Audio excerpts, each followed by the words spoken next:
Hello my quilting friends! Leah Day here with a new Quilty Box video. I just received my Quilty Box for March 2017. It's filled with fun gear picked by the amazing Allison Glass. So let's check out the box and figure out what we're going to make together this month. Just in case you've never heard of Quilty Box, basically this is a box of fun gear that arrives every month, and it's always selected. Everything is selected by a different designer. So this month's designer is Allison Glass, and you can check out her website at allisonglass.com. So she picked out everything that's in here and she wrote this cool quilt pattern. So this is a really pretty rainbow quilt pattern. You can see very, very simple piecing, but I think it'll have a really pretty effect if you want to make that. We've got these bright, cheerful stickers. That'll be fun to decorate with. And 2 spools of thread. This is nice, thick, chunky thread. It is actually, it's floss. So that'll be neat. Bright orange and green. And then a nice little Olfa thread cutter. It's a retractable blade, so it springs back, which is kind of nice. I know I'm always leaving blades open, and that's dangerous. Now for the fabric. This is always my favorite part. I'm always like, what's the fabric this month? And this is Sun Print 2017 by Allison Glass. So it's kind of cool. She designed the fabric for us this month. So I think this is 42 10-inch squares. So nice big squares for us to play with. And we've got white and then some gray, and then we go into the rainbow. So we've got purples and blues, and I love these like brighter kind of teal and aqua colors. I think those are super, super cool.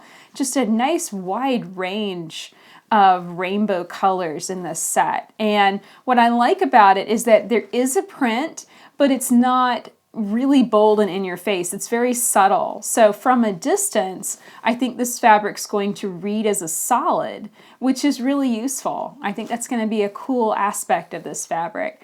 I really love these oranges and yellows. They're not like a real light yellow. They're more of a buttery yellow, which is cool. I like those oranges. And then lots of flaming oranges and pinks, and then some reds. So this is going to be so much fun to play with. I really want to do something with this rainbow nature. So I'm going to turn off the camera, think about this, get this fabric prepped up and ready to go, and I'll meet you back here when I've got a plan for something beautiful to make this month with this sun print fabric. So here is my plan for this month. I took a little time to look at the fabrics, and I loved the rainbow of colors that we had. So I decided to create a color wheel block. And basically this is a Dresden plate block that I have cut into a circle on the outside and a circle on the inside. I think we can do so many cool creative things with this.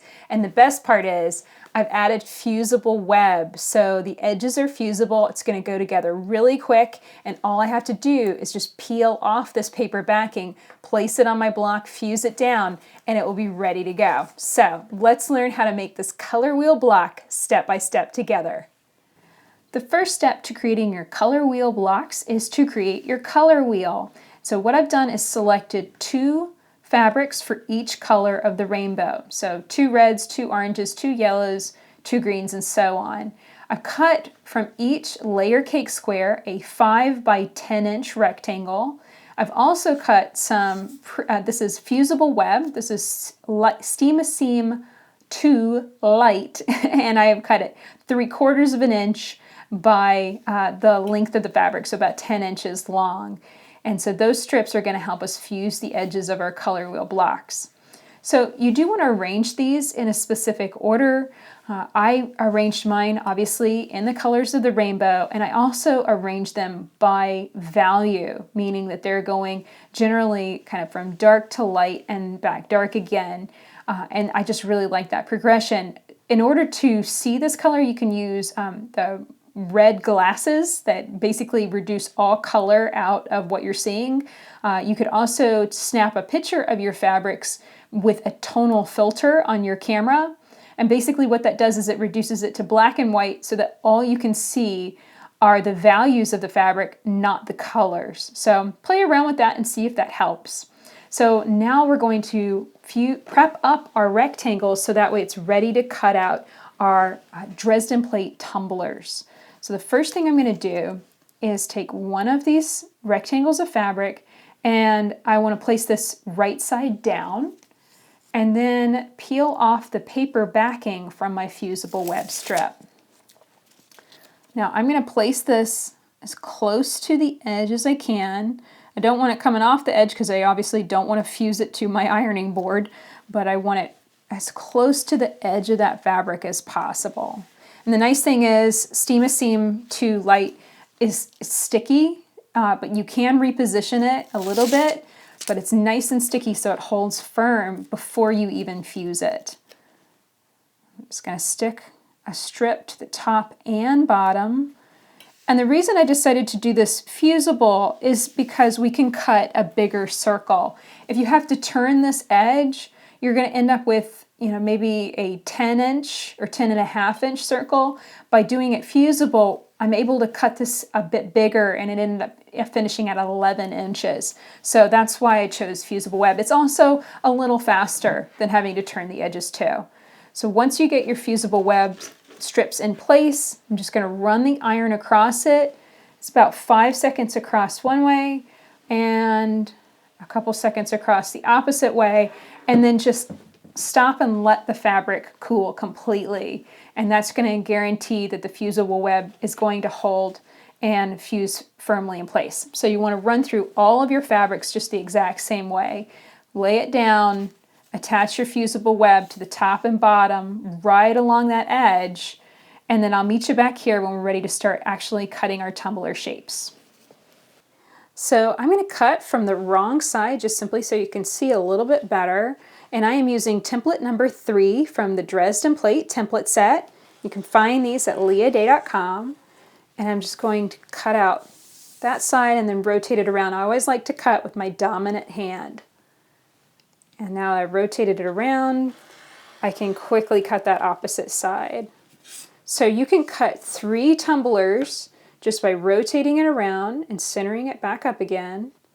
And you want to make sure that these top and bottom edges stay straight. So you have some room to wiggle here, so if you need to bump it down a little bit and trim and rotate it around and trim the opposite side, that's just fine.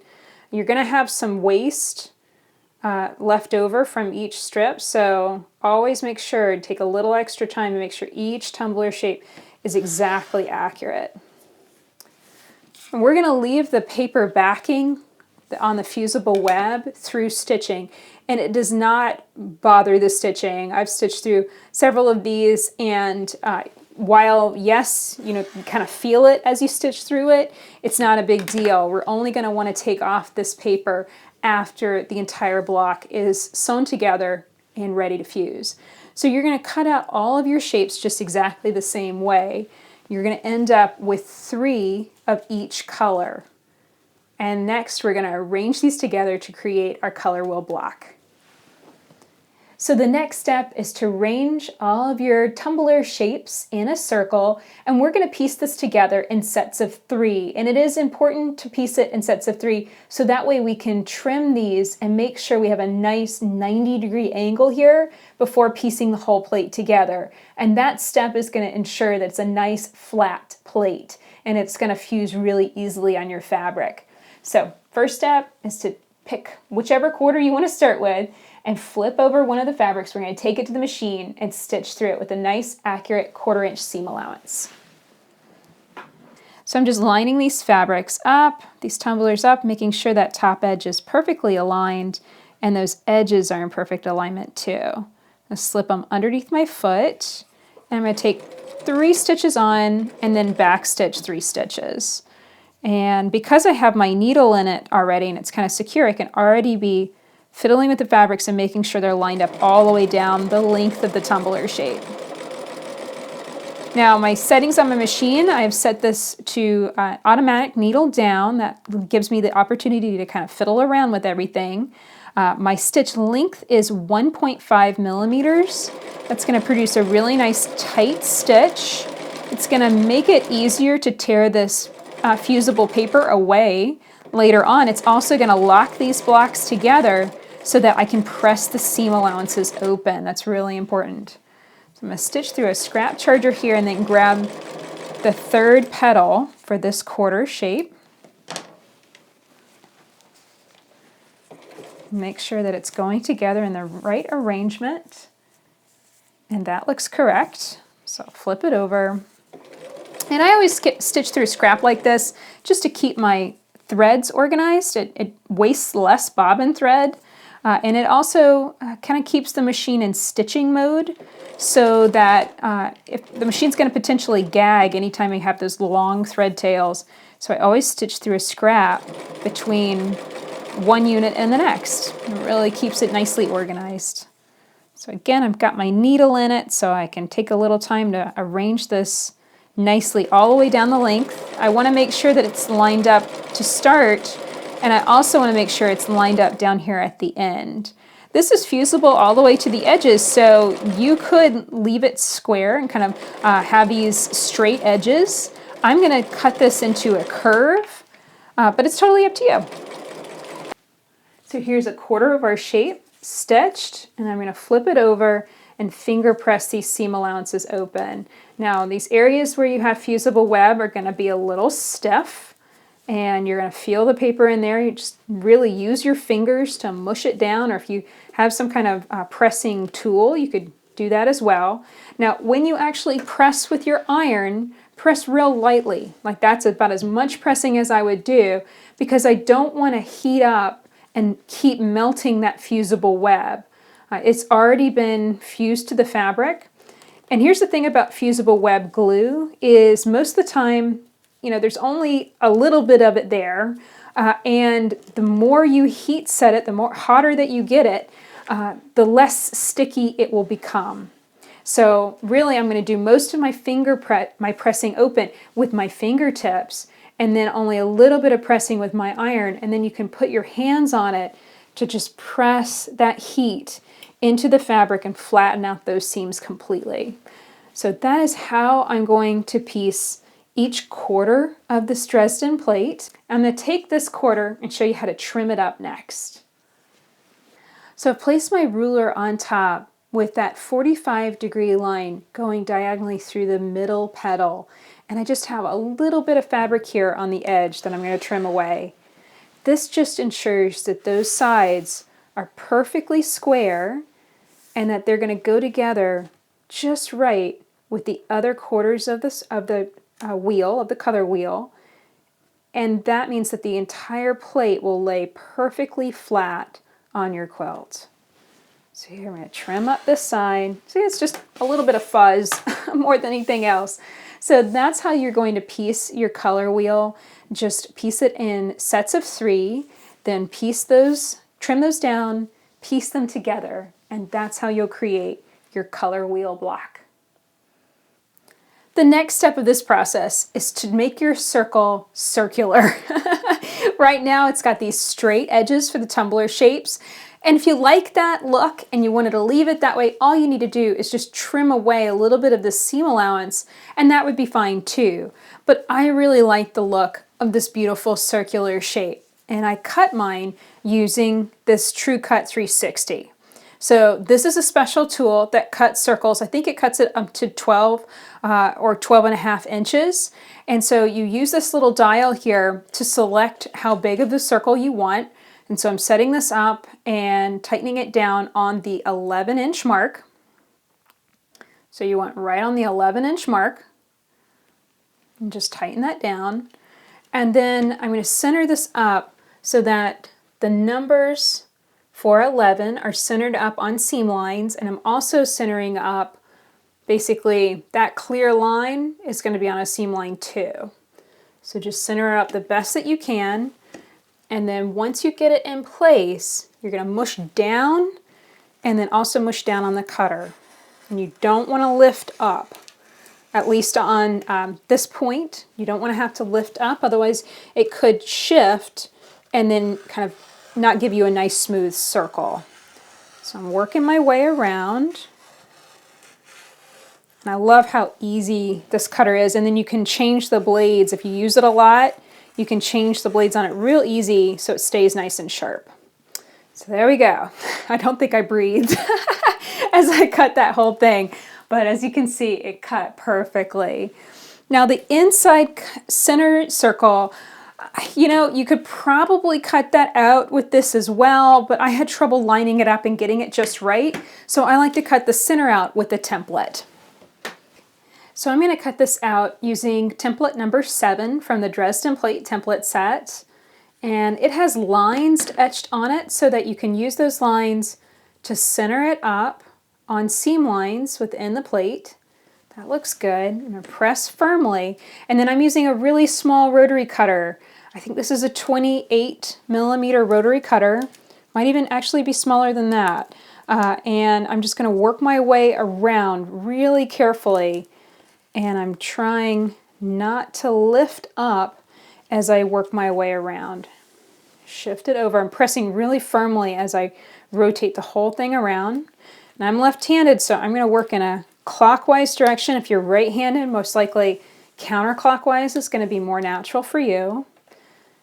And I'm pressing down really firmly as I make this cut. I want a nice, smooth circle all the way around. And I would say this is working so smoothly simply because I have that fusible web both on the outside and on the inside of the block.